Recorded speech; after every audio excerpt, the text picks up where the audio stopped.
there's a second. So usually we're gonna needle it right there in that second interspace, that's where we're gonna go. And I'm gonna, so, in the old days, we would just sit there and we would, you know, kind of blindly put it in that spot, but nowadays, we would do what we do ultrasound, and let me just take the ultrasound and probe and show you.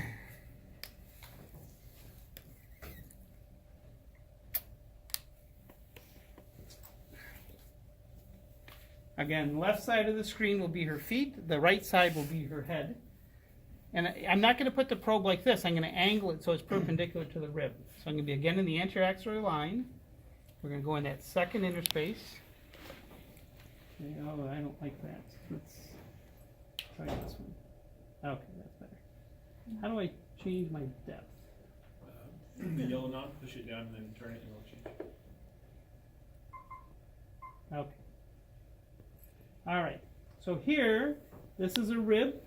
This is, you can tell it's bone because you can't see anything underneath it. This is a rib, bone, nothing behind it. This is her skin. So this is a very thin layer of subcutaneous fat. This is the oblique muscle. This is the intercostal. This is the diaphragm. 1, 2, 3 layers. Okay, this is her feet. This is her head. Okay, and notice again, we're looking at the echogenicity. I think, how do I change my gray? The purple dot. Purple. So I'm going to just make it a little, there we go. So here you see the and even with quiet respiration, you can see the diaphragm pulling down towards her feet. See it moving in that direction. Or normally the echogenicity, the grayness or the whiteness of the intercostals and the diaphragm are the same.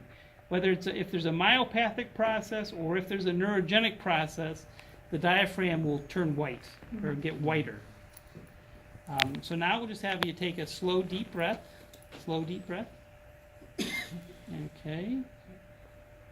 So you can see the muscle, the diaphragm here thicken. You can hold it there. So the diaphragm thickens, let it out. And the other thing you notice is there's no lung. So that was a pretty deep inspiration. The lung didn't come down into the view. So this is a safe space to needle. You don't have to, and there's essentially in doing this, there's no more risk of a pneumothorax than doing the biceps, because you know you're safe here. Now, I'll take the probe and go up one more layer, and I suspect, so already you see the lung right here, the lung. And here's the, take a deep breath. Oh, no, here's the lung. I thought, yeah, I was mistaken. Let it out, because here's the diaphragm. Yeah.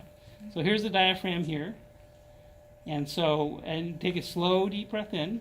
You can see it pulls down, gets thicker, pulls away, and there's the lung. See that? And let it out. So there's the diaphragm. Oh, that was nice. You can see it nice, good control. And so this is a space you would not want to needle, because with deep inspiration, you run the risk of the lung pricking the needle tip, and then it would